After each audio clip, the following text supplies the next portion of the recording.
The iPhone 17 Pro Max drop test is finally here, where it's going head-to-head against the Galaxy S25 Ultra. This year, Apple looks to have made some really big improvements, with the 17 Pros not only getting an aluminum unibody, which means that there's literally less glass on the back to crack to begin with, but the portion that still is glass now uses ceramic shield, which Apple says is 4 times stronger. On top of that, the glass on the front is even tougher than before with Ceramic Shield 2, which Apple says delivers 3 times better scratch resistance. Of course, the Galaxy has some advantages of its own. It has Corning's Gorilla Armor on the front, and unlike Apple, it's still using titanium instead of aluminum, while also being 15 grams lighter. Will that be enough for it to beat the iPhone, or will Apple's durability claims prove true?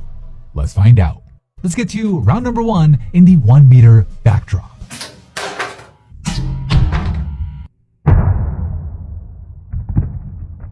Okay, so you were able to see it in that slow-mo footage. The rear glass on the iPhone cracks, but at least compared to the Galaxy, it's not that bad. Now, part of this has to do with the fact that there's just less glass to crack to begin with, but part of it also could be due to the extra structural strength that aluminum unibody is providing. Whereas on the Galaxy, not only is the glass just shattered, but it almost looks like the glass near the telephoto camera is caving in a bit. And if you look closely at the camera system, unfortunately, that laser autofocus also has a crack in it, as well as both of the telephoto cameras. Now, the good news is it doesn't seem to affect the Galaxy's functionality after our 15-point inspection, but it is a clear win for the iPhone in round number 1. Round number 2, 1 meter corner drop. 2, 1.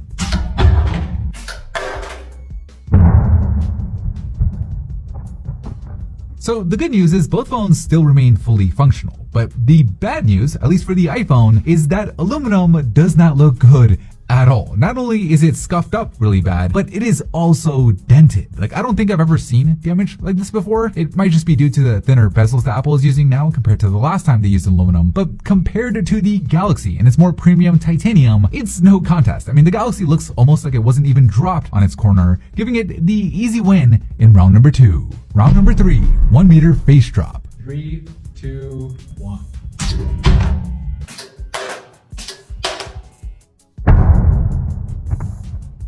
Alright, moment of truth. Did one of these phones survive? And no, whether you call it Gorilla Armor or Ceramic Shield 2, both phones unfortunately have their glass cracked. Now, I will say, at least compared to previous generations from a few years ago, these cracks aren't as bad as the full-on shattering that we've seen. But at least for the iPhone, it was unlucky enough to have some of its spiderwebbing go over that new selfie camera, which is causing flare issues. Now, the good news is Face ID still works perfectly fine, as does the fingerprint scanner on the Galaxy, but because the Galaxy still retains its perfect functionality, it gets the edge in round number 3. Round number 4, 1.5 meter backdrop. 3, 2, 1.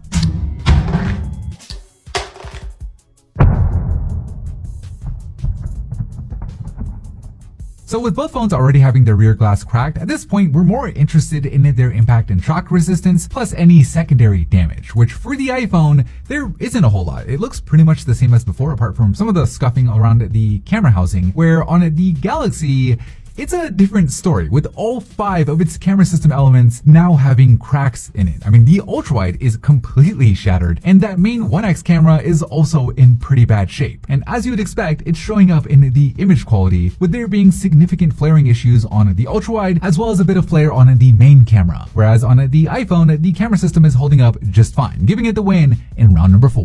Round number 5, 1.5 meter corner drop. 2, 1.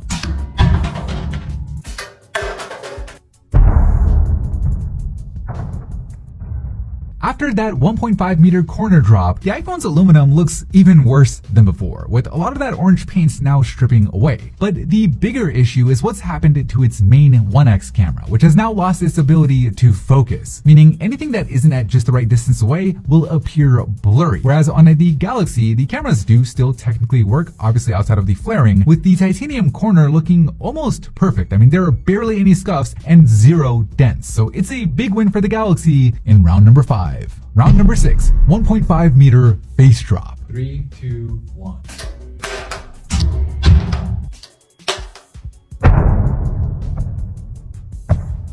So with that final drop straight onto its face, there isn't too big of a difference between the two. I mean, obviously the glass on both phones are now more shattered than before, but that's to be expected given that they were already cracked. But the big thing we're looking for is additional loss of functionality, which at this point doesn't really seem to be the case, with both phones working just as they were in the last round. So I'm gonna have to call it a tie in round number 6. Alright, so with all 6 rounds in the books, it's time to take a look at the scorecard, where in round number 1, the iPhone's aluminum unibody translated into less damage not just to the glass panel, but also to the camera system. In round number 2, the Galaxy's titanium looked pretty much undamaged compared to the scuffed and dented frame on the iPhone. In round 3, the phones did pretty much the same outside of a hairline crack through the iPhone selfie cam. In round 4, every single element on the Galaxy's camera system either cracked or shattered, with the iPhone only suffering some scuffs. In round 5, all that brute force on the corner caused the iPhone to lose actual functionality on its main 1x camera, which presumably would be more expensive to repair. And then finally, in round 6, well, both phones held up roughly the same, which means in the end, this one is a tie. But how do you score it? Let me know down below in the comments. Anyways, that is it for me in this video. Thank you for watching, and as always,